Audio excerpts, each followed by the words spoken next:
Hello, everybody. Good morning or good afternoon. Thank you for joining us today as we look at how the pandemic, the government's reaction to it, has created increased stress on all of our organizations via layoffs, unemployment claims, and so many other talent management matters.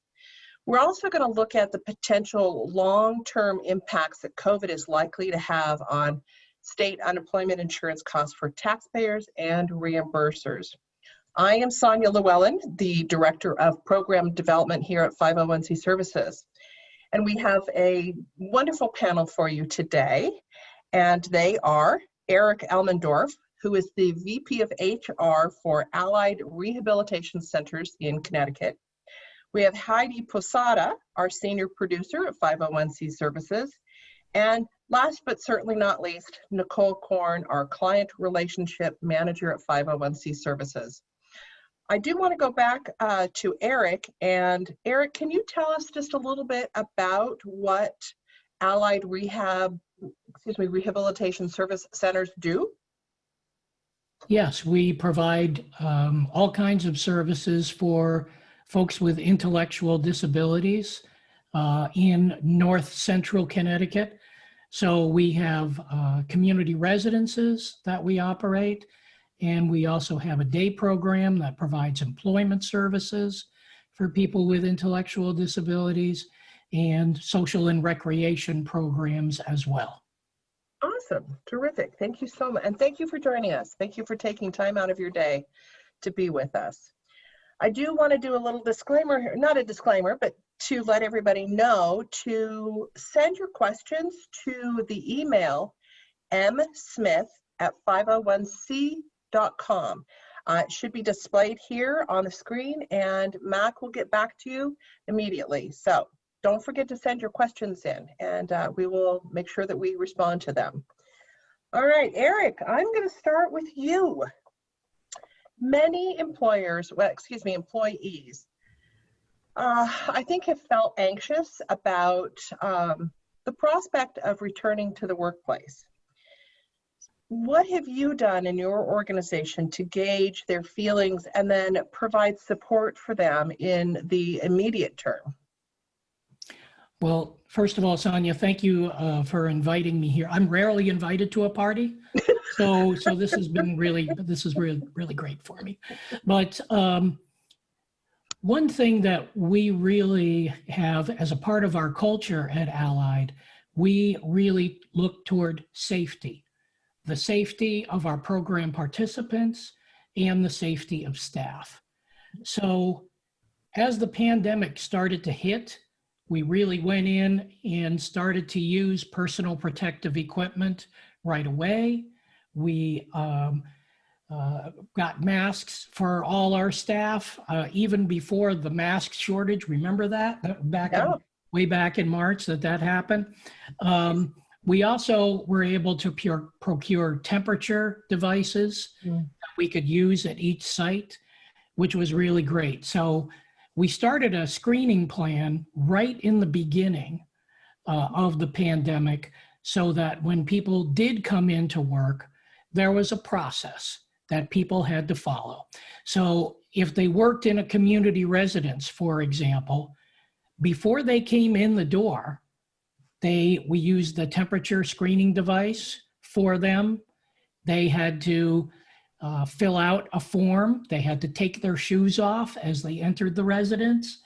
And as soon as they came into the residence, head right to either the Purell station or the sink to wash their hands. So we really kind of started off as soon as the pandemic hit. And of course, the real idea here was to protect our residents who live in the group homes from procuring the illness.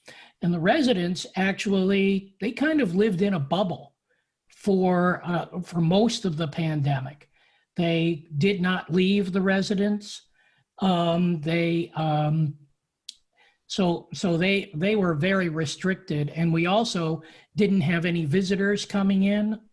So we just kind of went through this whole situation with our staff about, look, here's what we're providing for you in terms of PPE and in terms of procedures and that type of thing, with the whole idea of safety for everyone is what it came down to.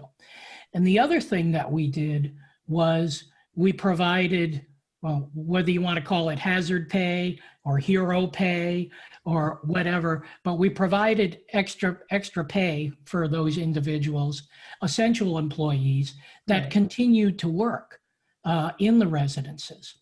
So, and then we also have our day program, and many aspects of our day program were closed down because those were congregate situations where people were attending the day program and that type of thing. That all but shut down. Right. So for those employees, actually the state of Connecticut really kind of did a wonderful thing for those employees and continued to pay them while the program was closed.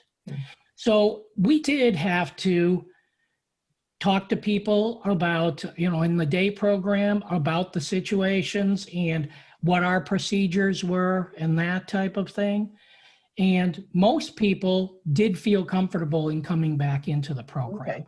There were a few people who were immunodeficient, who had doctor's notes in order to be able to come back. So what we did was we made accommodations for those people. Okay. So they didn't necessarily have to come back into our building to attend the day program.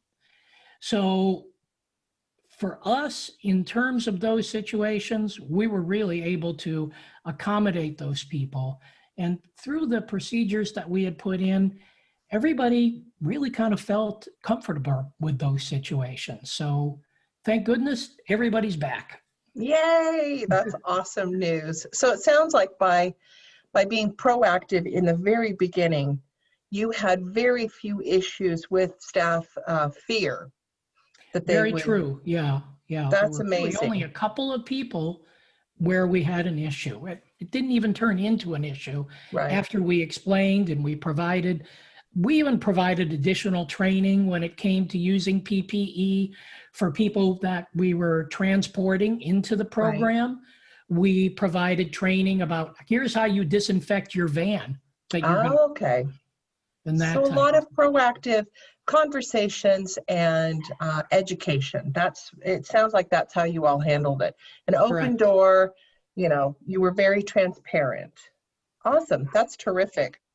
So now I'd like to follow up with Nicole. So Nicole, how does an employer handle a claim once it's been extended to an employee who does not want to return?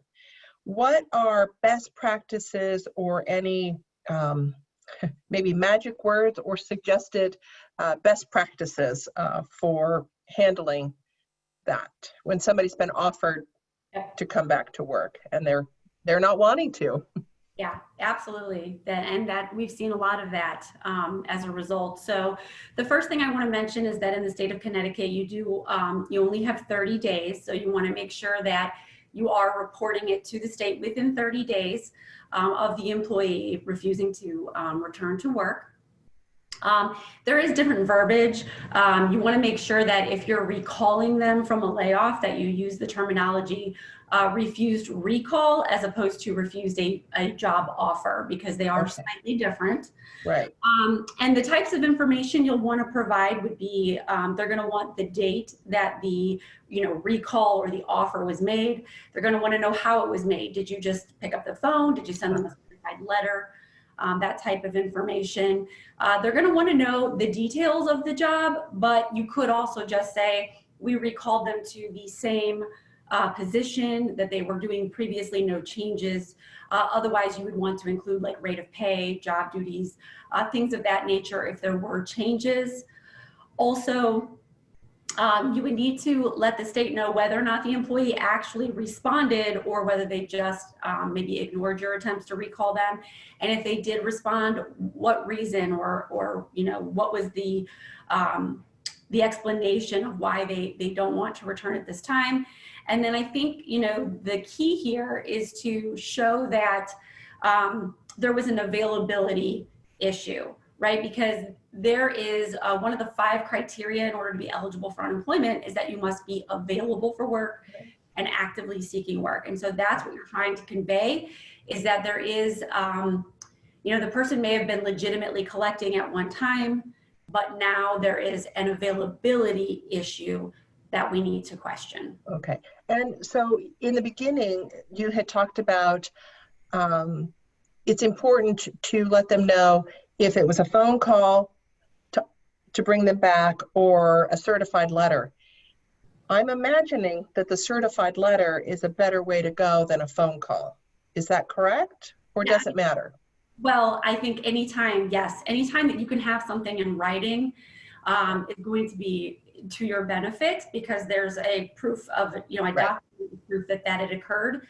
And also, if you have issues with employees responding, if you send it certified, a lot of times you'll get, a notification that they received it, which can be helpful in certain cases. Great. Thank you so much. Mm-hmm. All right, Eric, back to you. So have you developed a contingency plan in case we experience a second peak or a third peak of COVID and things have to shut down again? Or if there's a suspected case within your own organization? Well, we've already gone through a couple of situations where we had a couple of people who live in our community residences who did test positive. And so in a sense, they had already been quarantined. We also had, I want to say we had 3 or 4 staff who tested positive as well. And so they were required to quarantine. And so we were able to use for those people the CARES Act items that would affect them. But, as far as what our contingency plan is, I'm kind of thinking that it would almost be a rinse, lather, repeat type of situation, to tell you the truth. We've taken a lot of these steps already, and we're feeling pretty comfortable with them. And we have the only one that we have relaxed. Well, no, there's a couple that we have relaxed. Some people have been able to come back to our day program. We're at about 50% attendance right now, either through electronic means or through actually coming into the program. So that's been kind of working. But at any moment, of course, if somebody comes down with it, those same situations that we enabled a few months ago are going to have to come back. Okay. So the state has provided us with much of the plan that we use, but we also are at a point where we've kind of been there. We've learned a lot about what we need to do and the processes that we need to follow.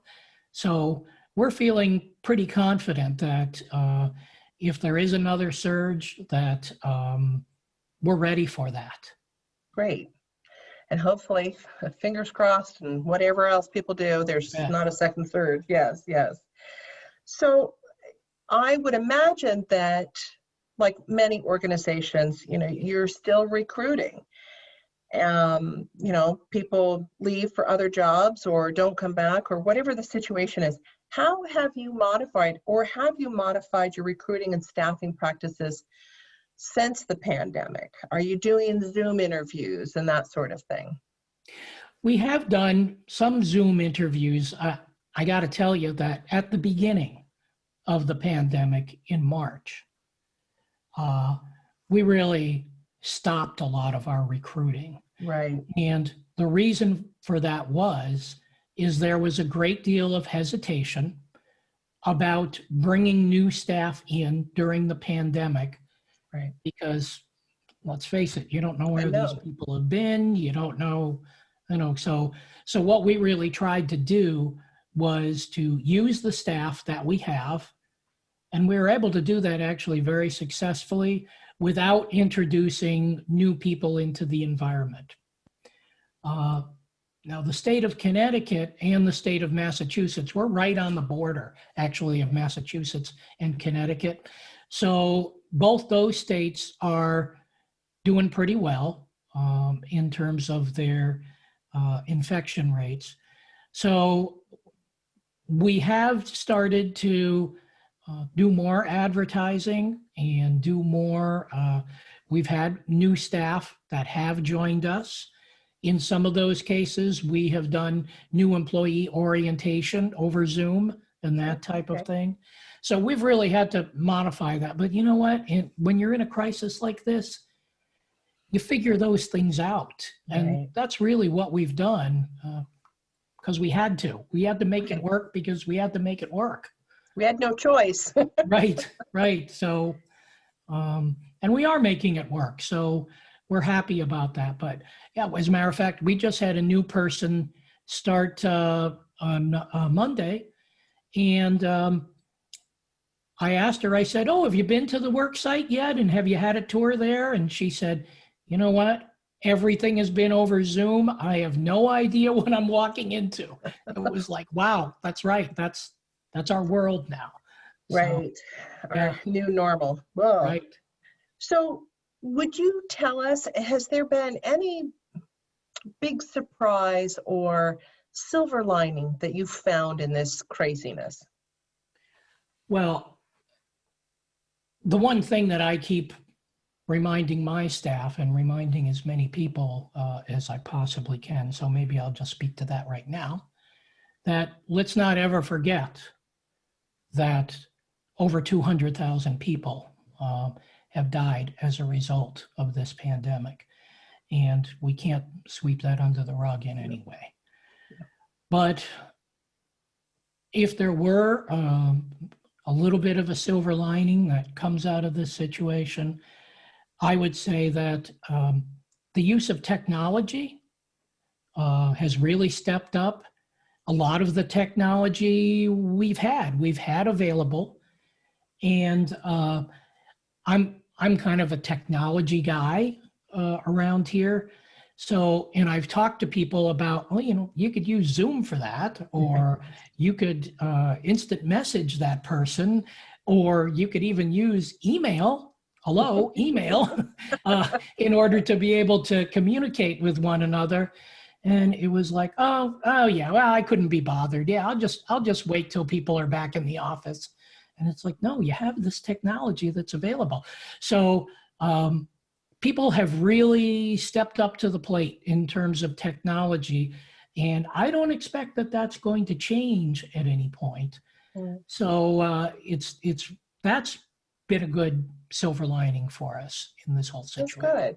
Well, yeah, here we are recording this session. You know, we wouldn't have done this 8 months ago. Right. We would have been live and in person. Oh, all right. Nicole, you're up. I have a question for you. So there's been a lot in the news about fraudulent claims.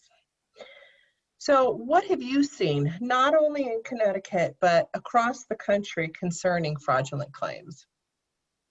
Yeah, so great question. We have seen a significant increase in fraudulent claims. We actually call them imposter claims because what it is, they're using someone else's identity. It's a form of identity theft, really. And to be honest, these things are very common during periods of high unemployment activity or any sort of, you know, nationwide disaster or chaos, if you will. They're taking advantage of a chaotic situation. They're basically hoping that they'll, you know, throw a bunch of claims out there and some of them will slip through the cracks because there's so much going on that no one's paying attention. When we saw those kinds of spikes during the Great Recession, we saw them during Hurricane Katrina. So they are fairly common, unfortunately. I will say that Connecticut did fare better than, you know, states like Washington and California who got hit really, really hard, but it is still something that Connecticut employers need to be aware of. They need to be paying attention to it for sure. The way to protect themselves is just to make sure that you are responding timely and accurately to every unemployment request that you receive. You know, oftentimes that will stop the claim from ever even becoming an issue. Typically, you respond, the state looks at that, they don't even move any further with the claim, they pause it and they investigate, right? Now, during the pandemic, unfortunately, things were so crazy that the states weren't really paying attention to the employer responses because they had to focus all their resources on getting all those claims processed. And so they were just paying a lot of claims without really any sort of, thinking of the consequences with the fraudulent claims. And so basically, even in those situations, you're still going to have to show a record that you provided the information timely on your original protest. And then that should give you the leverage to get those charges removed if they happen to pay them out in error. So it's so critical to respond timely to every single claim. And you may not always know if a claim is fraudulent. And if you don't feel comfortable, asking an employee, typically the red flags there is that someone is working full time, no change in their hours, everything's the same. Not always. They might have had a second employer that they might, and that, So if you're not comfortable asking the employee, which is totally fine, you can still just provide information that the person is working regular full-time hours, and that should be enough to alert the state to pay attention to that. So what I'm hearing is that it's really important for employers to respond to each and every claim that comes through. Absolutely. In a very timely manner. Okay. Absolutely. So with these imposter claims, how does this negatively impact the employer? Well, so if you aren't paying attention and you don't get those charges removed, if a lot of times if you can't show a timely protest or that you took action to provide the information that the claim was fraudulent, you could be stuck with those charges. And if you're a taxpayer, that's going to impact your tax rate. If you're a reimburser, you're going to have to pay for those charges dollar for dollar. Yikes. All right, Eric, have you guys had any experience with these imposter claims? And then what type of help did you provide employees to protect them, not only them, but you as the employer? And do you have any recommendations for documenting the issues? Well, in terms of imposter claims, I got to tell you that we haven't had any of those. So that's very interesting what Nicole was talking about. But we did have 3 people out of about, let's see, how many people were out really? Probably out of about 50 people that did file, even though they were getting paid still. One of them, it must have been that this person went down to the unemployment office on the afternoon that we closed, right, and talked to them about the situation. So we were able to clear that up. The second one was a person who was actually putting in a claim, even though was getting paid. So we had to clear that up. And the third one was the individual had a second job. And so that person was filing against that employer. Right. And that employee apologized to me. She said, well, they weren't supposed to contact you. And I said, well, they're going to contact everybody. So about these situations.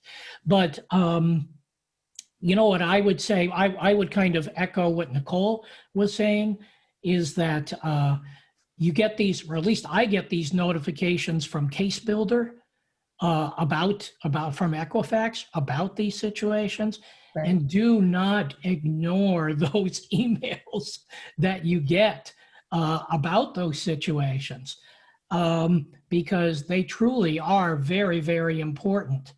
And actually, in the case of these 3 individuals, I first called and I talked to our rep at Equifax about it. And it was like, what is this person doing? And, how do you think that I should react to this? Because some of them are more routine, let's face it.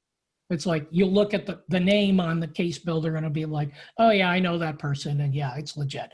But still, you need to respond immediately to that when you get those messages, because sometimes you have a very, very short window in order to be able to respond.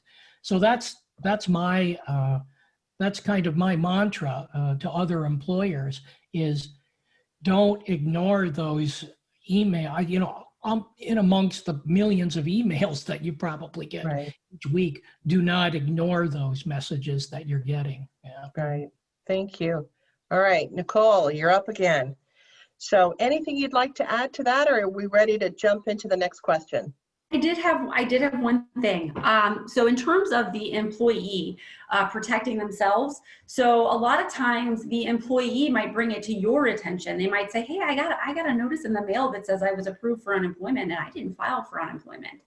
And in those situations, or if you've talked to the employee and you know that their identity has been used to file a claim, Connecticut has both an online form as well as a hotline that your employees can call and report it.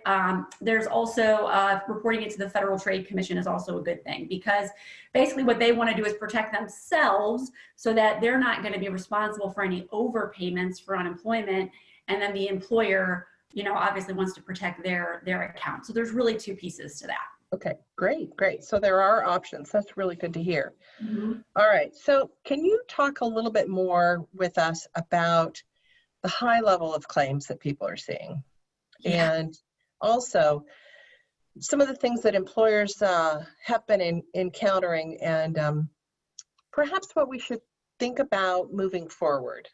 Sure. So, you know, many employers had to decrease operations, if not completely shut down during the pandemic. And so what we saw were anywhere from 1,000 to 2,000% increases in claims. And we're talking massive surges all at once, which is unlike the prior recession where it was sort of gradual over several years. And so what we've seen is that, you know, both the employers were sort of put into a situation where they had a lot of paperwork and a lot of things to do at one time.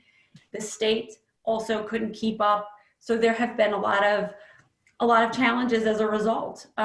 So first and foremost, the states were allowed to sort of bypass their normal electronic paper saving initiatives, and they started just mailing mass amount of forms out everywhere. Sometimes they were coming to the TPA, sometimes they were going directly to the employer. Sometimes they're being mailed to a location that's not even open. Right. So a lot of chaos there. They had very little time to respond to. If you shut down and had 50 employees or 100 employees, you might have 100 claims to respond to at one time.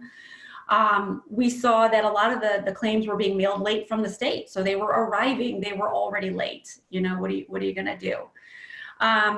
We also, I mentioned earlier that a lot of employers were, they were seeing struggles with getting employees to return to work. So when they could resume operations, that's been another challenge.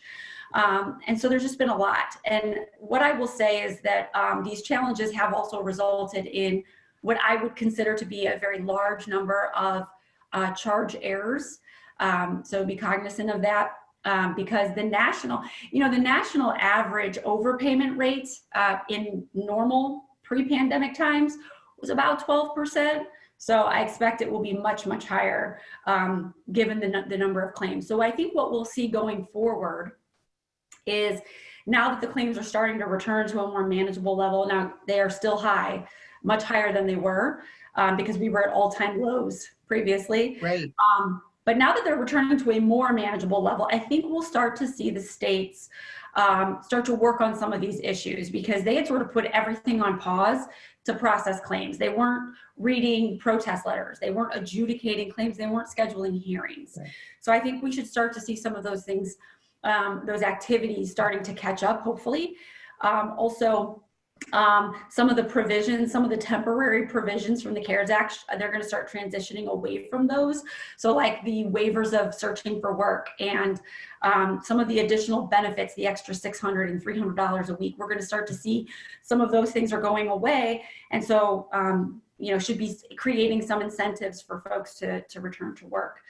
And in terms of billing for reimbursors in the state of Connecticut, this was different than anything we'd seen in the past as well. With the CARES Act, they were supposed to get 50% relief. And Connecticut was actually one of the first states to kind of jump on board and implement that program. But they, initially were saying, okay, you have to pay the bill up front, and then next month we'll issue you a rebate essentially for 50% of whatever you paid. Good news is that now, as of last month, they are now billing at the 50% rate, and we will see that continue at least through the end of the year, but more legislation is currently pending. Wow, that's a lot. Yes. So can you give us a quick overview on how long somebody can collect unemployment in Connecticut, and how do those benefits get funded? Sure. Where does that money come from? Yeah, good question. Okay, so first I want to say, just disclaimer, eligibility does vary by individual. But in terms of maximum potential, Connecticut currently offers up to 26 weeks of regular unemployment benefits. Those are currently being funded at 50%. So the employer has to pay 50% of those through the end of the year. That could get extended, we don't know. In addition to that, there are 13 weeks currently available of federal unemployment extended benefits. Those are known as PEUC. Yes, PEUC. And those are 100% financed by the federal government. Oh, okay. And then, and then if someone should, through the end of the year, so that's, again, disclaimer, that all we know of is through the end of 2020. We don't know what December 31st, right? Right. And then if someone should exhaust all those 39 weeks, Connecticut has somewhere between 13 to 20 weeks of state extended benefits, Wow. which are normally charged to employers, sometimes at 100%, sometimes at a 50% rate. But again, those are covered 100% through the end of the year. So we don't know what's going to happen in 2021, but we're talking about a maximum potential of up to 59 weeks of unemployment. Wow. That's a lot.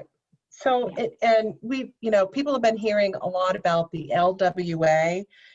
Can you first tell us, what does LWA stand for? What it means, and how long is that extra money going to be available? Yeah, sure. So LWA stands for Lost Wages Assistance Program. And it offers an additional $300 to $400 a week for anybody who qualified for $100 or more in unemployment benefits. Now, each state had to opt in, if you will. They had to sign up with the federal government, and they had an option. They could sign up for the $300 benefit, which is 100% again paid by the federal government.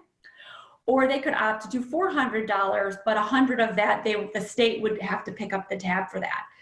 Pardon me. And we did see some states go the $400 route, but Connecticut did only opt in for the $300. And originally, they thought that it would only be available for a few weeks, but Connecticut was able to provide those benefits for 6 weeks, and then they end. So essentially, when the prior $600 benefit ran out at the end of July, when this program was put into place, individuals could certify for that extra $300, and then they would get retroactive payment back in July if they qualified, and then they could collect for up to 6 weeks, and then that program ends. And now there is more legislation out there right now to try to add in more programs like this, but at this time, the $300, some might still be going back to get their retro, but it should pretty much have ended by this point. Okay, great. Thank you. All right, Heidi, can you give us a quick update on any legislative changes that we might expect in the coming months? And do you think any of what Nicole's been talking about be changing? Where's your crystal ball today? Well, I'm excited to be at the party, to be joining the party. This has been great information. First of all, just to recap a little bit about what Nicole said, and I think we're all so familiar with the CARES Act, the extra $600 that went through the end of July, the PPP funding. So much support was out there for employers, especially nonprofit employers.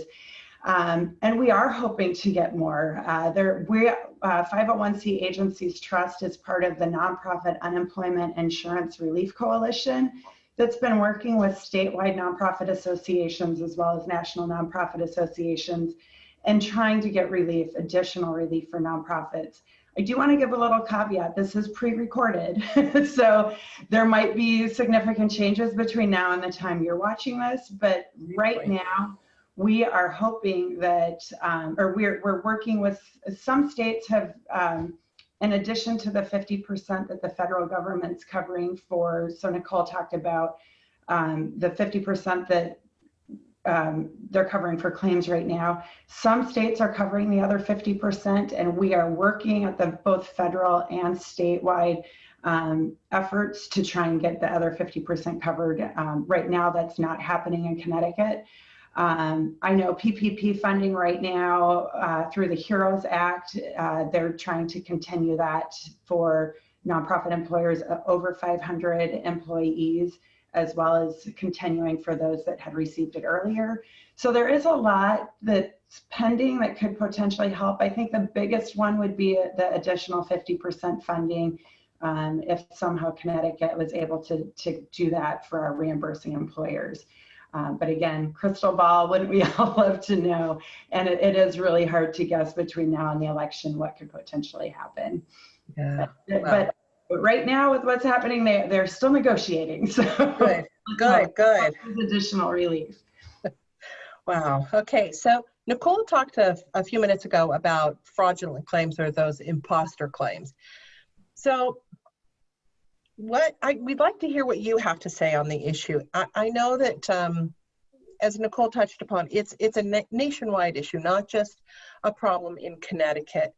And so I'd like to hear what you have to say about that, and as well, what you're hearing about the health of the SUI system in Connecticut, and how does 2020 compare with the Great Recession when unemployment was also sky high? Right. Well, according to some information that I've been reading, the Connecticut has actually not been solvent since 1999. So for a number of reasons, a big one is taxable wage base has been $15,000 since 1999. So there's 20 states that actually have higher taxable wages than Connecticut. So that is one area that could help bring it to solvency. But just to throw out some numbers, in February, so before all of this started, the trust fund the unemployment fund had $700 million. It was estimated to be considered solvent. They needed $1.5 billion. So there was a huge gap between what they had and what the projection to be solvent was. I think this pandemic had, the economy was rolling so well. I think people were like, we've got time to build this up. And then suddenly, bam, they're borrowing money. So right now, as of the most recent data I have, they've borrowed $321 million from the federal government. And that is a loan. So it's interest-free up until January 1st. So starting January 1st, they do have to pay interest on that. And that last time during the recession, that did come through in the form of assessments to anyone paying in the state unemployment system. So an additional tax basically for people that are paying into the SUI. So folks that were reimbursors were not assessed, is that correct? That is correct. Okay. All right, thank you. So another one for you. Yay.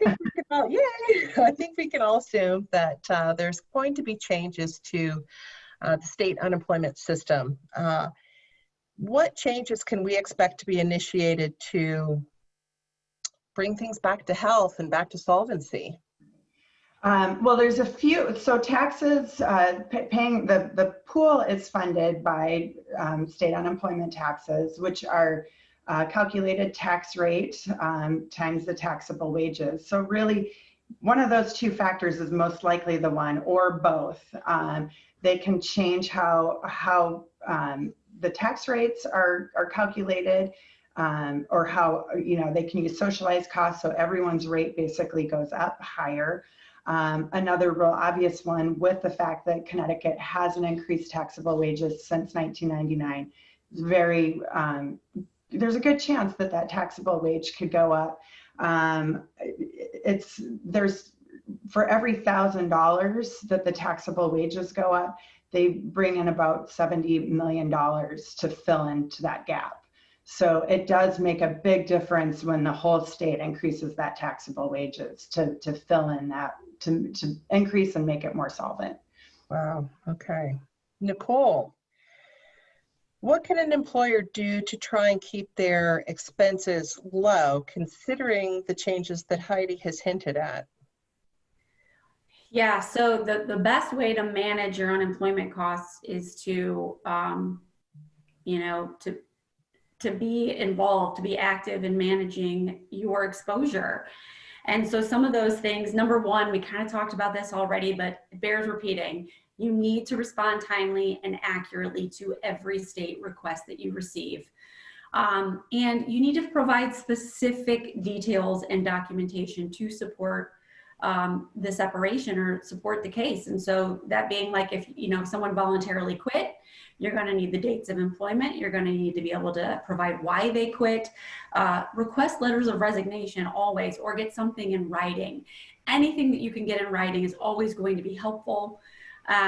You'll definitely, the state's going to want to know, especially during pandemic times, was continuing work available had they chose not to quit. So that'll be a big one. The other thing is, if they were discharged, you need even more details. You're going to need, obviously dates of employment. You're going to need specific details of the final occurrence or final incident that resulted in the term, copies of any prior warnings, a copy of the policy they violated. You got to make sure you have all of those things, or you're not going to be successful in managing those costs. In addition, you need to be reporting availability issues. And we talked about that being a criteria for collecting unemployment. It's very possible that someone might be legitimately collecting, maybe their hours were reduced or something to that effect, but something has now changed. And maybe they're now refusing hours, or they're restricting their availability. Those kinds of things need to be reported. You're not going to get a new document to sort of prompt you. It's something that you have to proactively initiate and allow the state to adjudicate those things. Appeal cases that have merit. If the case has merit and you didn't win on your initial protest, that doesn't mean you can't win on appeal. So make sure that you're appealing cases that have merit. And then monitor your unemployment activity and your charges. Dispute errors right away. Connecticut does have strict timelines for allowing those types of things. This isn't something that you can look at 6 months from now and say, wait a minute, I don't agree with these. These don't look right. I think they're fraud. That's not going to work. You got to do it right away. The other thing, finally, what I want to mention is that if you do have limited operations or limited work available, offer work to those individuals that are on unemployment first, right? That's the number one way to, it's a method that temp agencies use to manage their costs, because people are constantly going in and out of work. So when they have assignments come up or work that's available, they look and say, okay, who filed last week or who's collecting unemployment right now? And those are the people they reach out to first to try to reduce or eliminate that exposure or that cost. So I hear good documentation, actually great documentation, current dated documentation, and keeping up with the paperwork, quick response, and offering work, extra hours to folks that are already on collecting unemployment. That's right. In a nutshell. All right. Eric, would you share with us some of the things that you've done in your own organization to keep those unemployment expenses low? Gee, a lot of it is, I can only echo what Nicole was talking about, to tell you the truth. But a lot of the times, what I do is I make sure that I have a relationship with my rep at Equifax. I mean, I've got Lisa, who is our rep there. I've got her on speed dial. so that I can talk through some situations and that type of thing if I need to do that. So, and she's always been very helpful. And the other thing, like Nicole was saying, is like you got to keep on those claims when they come in. And another thing that we do is that we monitor our claims. We get the statements from the state of Connecticut. Who's collecting? Well, why is that person collecting? What happened there? Those types of things. So, you know, all those questions can be answered. So, yeah, Nicole is right on with all that about what you got to do. And as you've always said to me, Sonia, document, document, document. So you listened, yay! Thank you. All right, Heidi. So we know that some nonprofits pay the state unemployment tax. If and when those taxes increase, might employers or should employers consider the reimbursing option? The short answer is absolutely. Yeah, especially right now, organizations, there's a lot that they can't control when they're paying state unemployment. If they change the tax tables, which will effectively raise their rates, if they increase the taxable wages, they can do everything that Nicole and Eric have talked about. They can respond to all the claims, manage them, and then the state's still going to increase their tax rate. So we always, you know, if you're paying taxes, I would always recommend just looking into the option of reimbursing. And, you know, if you want more information, you can reach out to Mac, whose email we're providing, and he can direct you to us to help you do that analysis. But definitely, short answer, absolutely. I think that it seems like it might be a weird time to look at reimbursing based on the high level of claims that we've experienced this year, but I actually think it's a good time to look at it.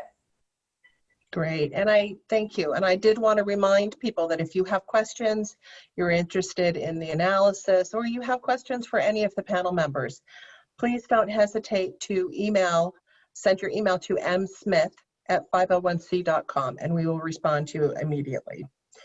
All right, Nicole, I have a final question for you. What about organizations that are already reimbursing and have seen huge claim payouts? Should they consider returning to the state unemployment insurance tax system? So, you know, obviously all employers should certainly evaluate their options and, you know, do what makes the most sense for them. But in my opinion, reimbursing is typically going to be the better option in most cases. What I want to say, I mean, at least long-term, right? If you're thinking long-term, you're going to save more money in the reimbursing system. So here's some things I think that are important to consider if you're thinking about going back to tax. What I would say is, number one, in the state of Connecticut, there's a 2-year waiting period. So once you elect to go back into tax, you still got 2 years. So you're still going to be paying all these high pandemic charges, and then right as they're going back low again and returning to normal, right, now you're going to go into a higher tax system. So that's one thing to consider, and you're going to be paying at a higher rate. And when you pay into the tax system, it's just like any other insurance program, right? You're paying the quarterly payments into this mysterious account somewhere. The money is gone. You never get it back. It's there, you know, for future payments, but it's not like if you don't need it, you get it back. You don't. So you're just paying that money in.